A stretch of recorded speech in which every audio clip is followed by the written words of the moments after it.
BNP নেতা ইশরাকের বিরুদ্ধে সাবেক বৈষম্য বিরোধী নেতা জানে আলম অপুকে নির্যাতনের মাধ্যমে জোরপূর্বক স্বীকারোক্তিমূলক জবানবন্দি আদায়ের অভিযোগ করেছেন অপুর স্ত্রী দাবি করা আনিসা।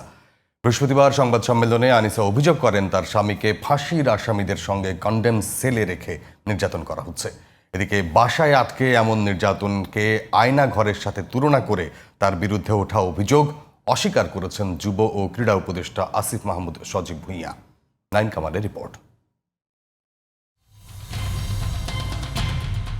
কার্যক্রম নিষিদ্ধ হওয়া আওয়ামী লীগের সাবেক নারী এমপির বাসায় চাঁদাবাজির অভিযোগে ৩১ জুলাই রাতে গ্রেপ্তার হন সাবেক বৈষম্য বিরোধী নেতা জানে আলম ওরফে গৌরব অপু। বুধবার তার স্বীকারোক্তিমূলক একটি ভিডিও ছড়িয়ে পড়ে সামাজিক যোগাযোগ মাধ্যমে, যেখানে জানে আলম অপু চাঁদাবাজির বিষয়ে বেশ কিছু কথা বলেন।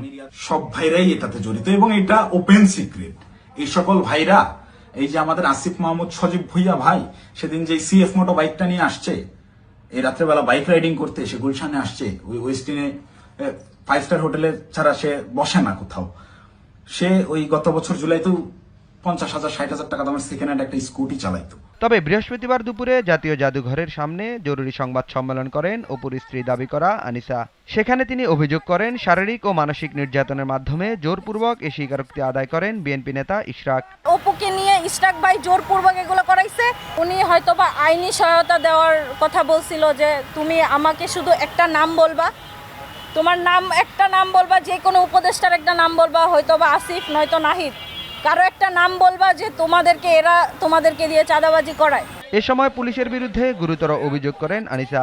পুলিশ ওকে এই হত্যার তো হুমকি দিছে, বলছে যে যতদিন রিমান্ড দরকার তারা নিতে পারবে, এগুলো তাদের কাছে কোনো ব্যাপার না। এবং আমার হাজবেন্ডের পার্সোনাল ছবি ভিডিওজ আছে, এটা সবারই থাকে। হ্যাঁ, ওই ভিডিও ছবিগুলো পার করে পুলিশ নিয়ে ওইটা দিয়ে ব্ল্যাকমেল করার হুমকি দিছে। এদিকে অপুর স্ত্রী দাবি করা এই নারীর অভিযোগ সত্যি হলে তা ভয়ানক সংস্কৃতির ইঙ্গিত দিচ্ছে বলে মনে করছেন যুব ও ক্রীড়া উপদেষ্টা।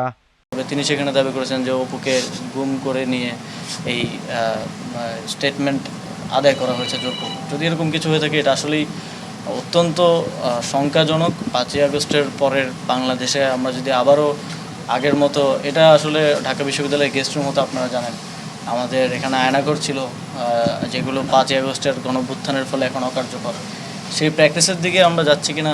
একই সঙ্গে নিজের বিরুদ্ধে ওঠা অভিযোগ অস্বীকার করেন আসিফ মাহমুদ। এখন দেখেন সিসিটিভি ফুটেজে হেলমেট পরা যে কাউকে যদি আমাকে বলে দাবি করা হয়, এটা কতটুকু আসলে বিশ্বাসযোগ্য হবে। এর সাথে যে আমার সংশ্লিষ্টতার যে কথা বলা হচ্ছে, এটা সম্পূর্ণ রাজনৈতিক উদ্দেশ্য প্রণোদিত। এরকম অনেক কিছু আপনারাও ইতিপূর্বে দেখেছেন, আমরা সেগুলো ডিবাঙ্ক করেছি এবং এখন দেখছেন, সামনেও হয়তো দেখবেন। Naim Kamal, GTV news, Dhaka.